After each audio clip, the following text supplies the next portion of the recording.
welcome to the Urban GardenHER YouTube channel.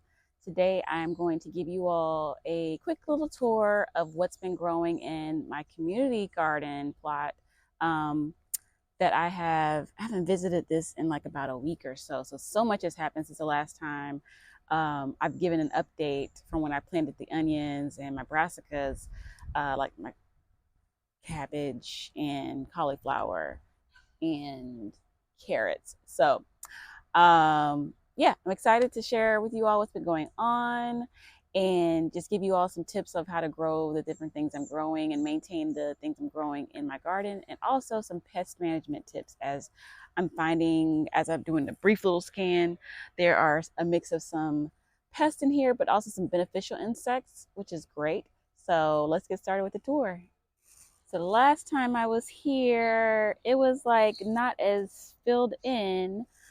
It was a lot more bare looking, but look at all of this growth that has happened in the garden. Like that's one thing I love about having a community garden plot, is because I don't visit it frequently. I mean, there's some pros and cons to having a community garden plot that you don't visit frequently, but the pro that I like is that you get to come back to a lot more surprises, as you're not like regularly checking it daily, which is, why you should probably plant things that are low maintenance that can kind of manage themselves. Like, wow, look at this cabbage head. It's already forming a head. Oh my God.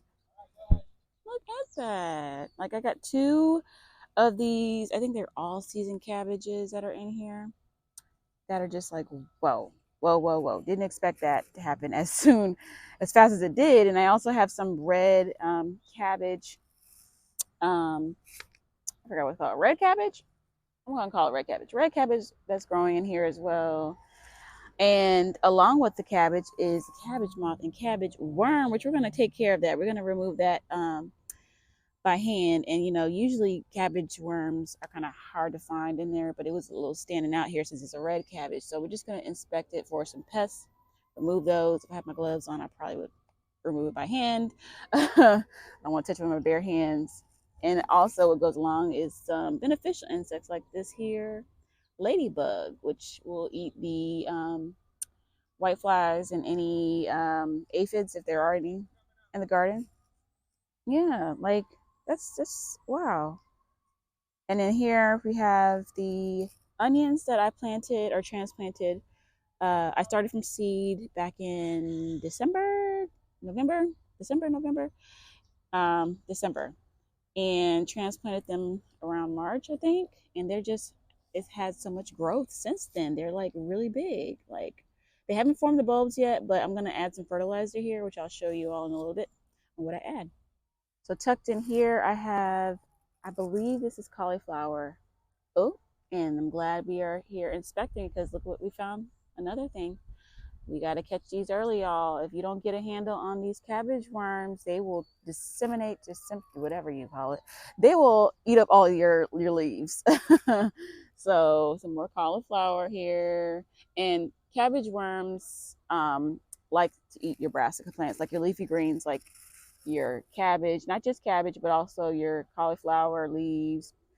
I don't think I have broccoli, but broccoli, kale, yeah, all those things. But we're gonna get all of these out of here.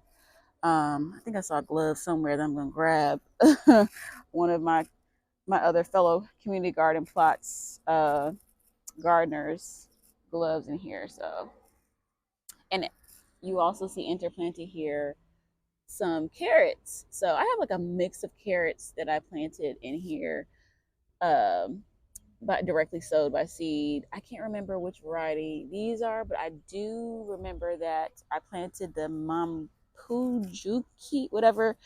Uh, I'll put it in here. I'll just make a description of it. But I planted, they're like a larger variety of seeds, carrot seeds. They're like really long, and I think they're from Japan. I want to say Japan. I could be wrong, y'all. I'm sorry. But that's what was directly sowed here, and these are just doing so well. Like, I came out here about a week ago or so, and I thinned some of the carrots so that they can have room to grow, and I probably need to do a little more thinning.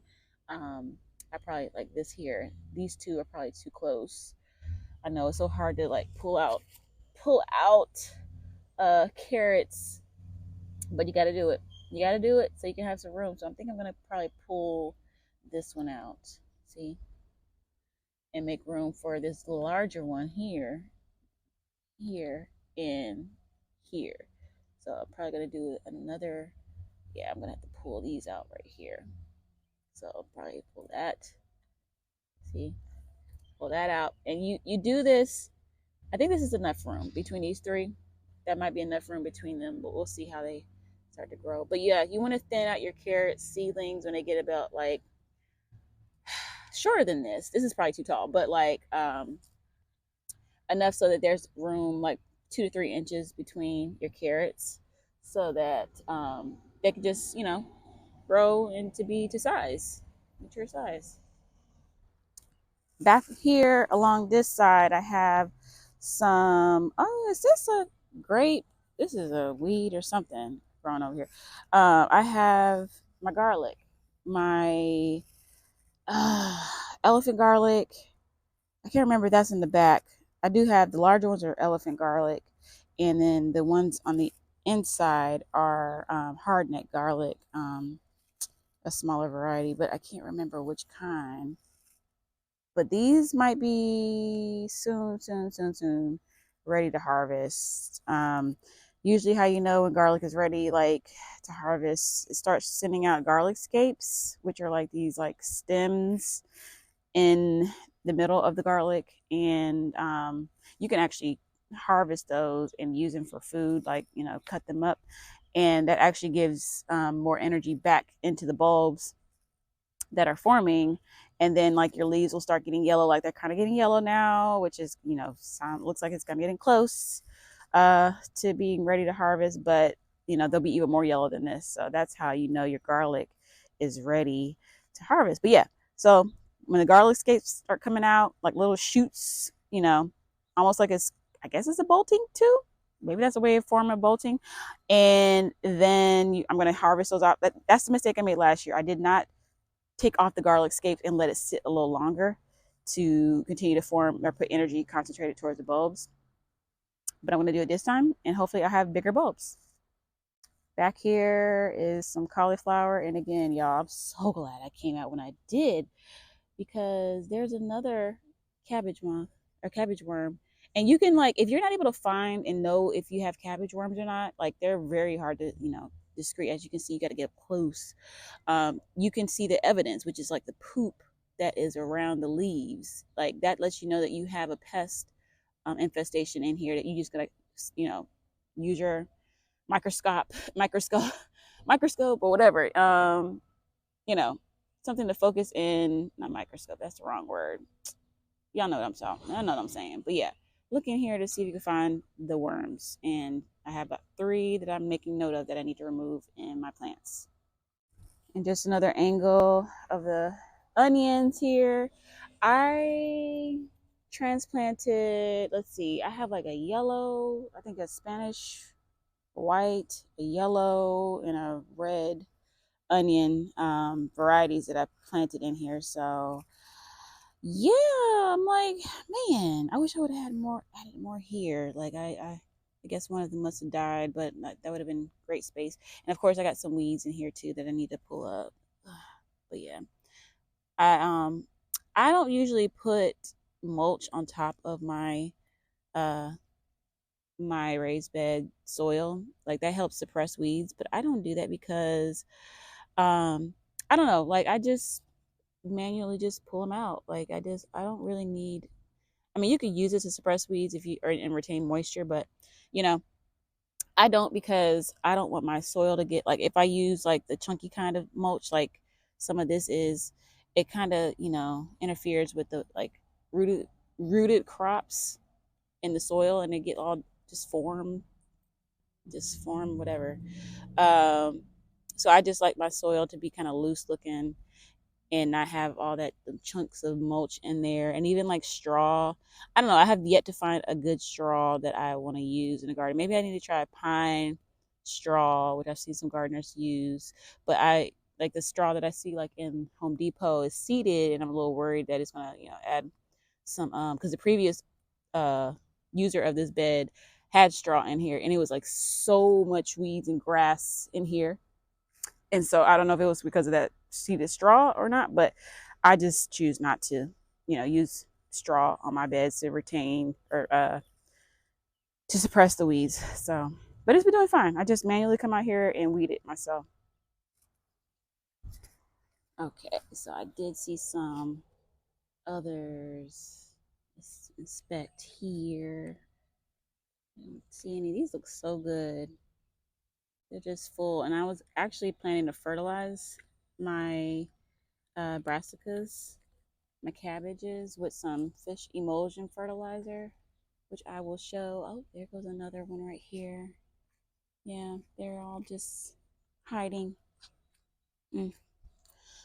Um, but not too many. Not I'm surprised. Like it looks like they just either hatched or they're not as large and juicy as some of them I've seen in my home garden. So which is good.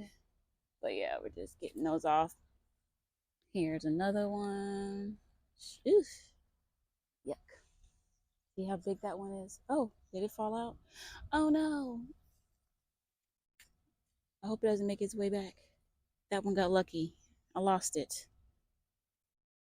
Okay, well. Oh well. Mm, nothing in here. Looking under the leaves. Nothing there. Nothing there. Hello, little doggy.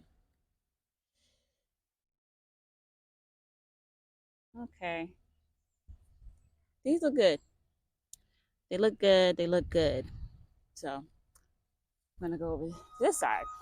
All right. So we're gonna pick off this here caterpillar that's in here. You can see, yeah, and inspect and see if we can find any more. Let me just take a look. Um, yeah, they're usually like deep up in there. It look like there's just one on this one, so not too bad. Not too bad. And also inspect underneath the leaves. Sometimes they can get up under there as well. Oh, oh, yep. Here go another one. Glad we're looking. Glad we're looking. I just take them off and smoosh them. I mean, that's probably like not the nice thing to do, or just put them down under there. They're gonna turn. I mean, if you leave them out there alive, they're gonna turn into moths and then just lay eggs. So might as well just get rid of them, exterminate them. So I think this one is good here. Let's see if there's any on this one. Yeah, you're literally just inspecting each leaf, the top of the leaf, and under the leaf. And while I'm out here, the great thing about community gardening is that you meet other gardeners as well. So one of the other gardeners is out here as well that I just met, which is cool. All right. Okay, so I think we're good over here. All right. So let's see if we can find any other caterpillars in here. I got some earlier.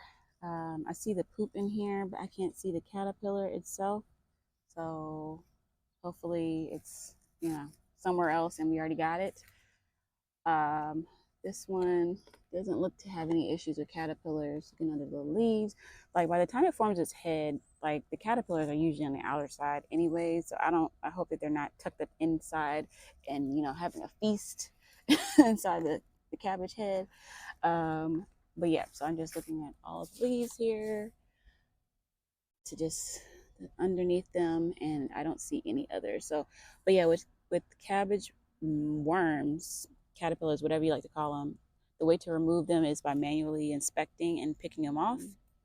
But yeah, so you can manually inspect and remove them, or you can use Bacillus thermicide. I forgot how to pronounce it, but it's BT, and that's another way. I don't usually like to use that too much because um, I don't like to use that because I don't know. It's just I don't like to use insecticides. I like to keep everything organic and just chemical free. But you can interplant. I got some thyme in here, which is kind of helping, I guess. And this is why I have the garlic next to it because it's a companion plant and cabbage moths are don't like the scent and aroma from garlic, onions, interplanting.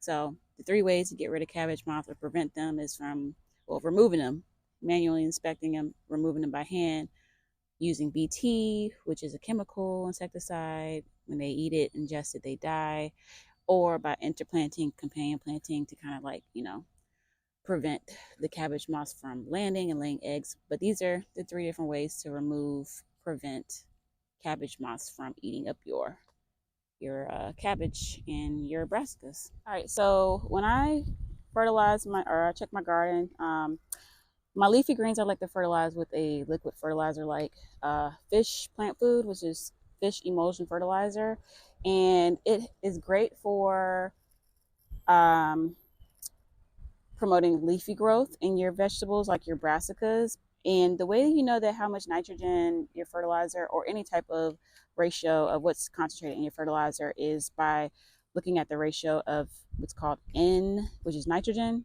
P, potassium, phosphorus, K is potassium. Whew. So yeah, NPK, nitrogen, phosphorus, potassium. As you can see, there's a higher concentration of nitrogen, which is great for promoting leafy growth. So I'm gonna water this. I put like about a capsule full in my watering can, which you'll see. And I fertilize my leafy greens and also my want to fertilize my onions as well before they start to bulb, because that helps promote the leafy growth for the onions before they start to form the bulbs. And I'm going to water these like once every other week to promote growth. So this is the size can that I use here. That size. And yeah, so I'm just going to go in here and just fertilize my plants all around here and also do my onions.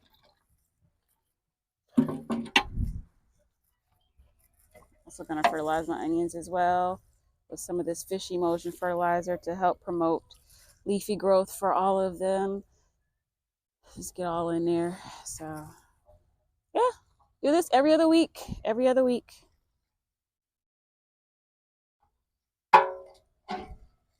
All right, so I just finished up checking on the community garden plot, which you see has a whole lot of growth happening right now. Also got to meet one of my fellow community gardeners while I was out here and her cute little dogs. But yeah, excited to see what is happening here. Again, I love growing food in a community garden plot because, there's so much time in between that I visited and check on it. I get to see the actual growth that happens. And as you can see here, a whole lot of growth has happened since I last did my update. But yeah, I'll just keep on checking on things in the next week or so. I'm anticipating probably harvesting this cabbage after Memorial Day. So it's like late mid May right now. I'm probably going to harvest the cabbages first, and then I don't know when the cauliflower is going to start to form, but we'll see when that happens. And then I'm thinking that I'm probably going to harvest the garlic around June. So we'll see what happens around then, like early to mid June. So, all right, you all, thank you for following. Be sure to subscribe and like, and stay tuned for my next update in the garden. Happy gardening.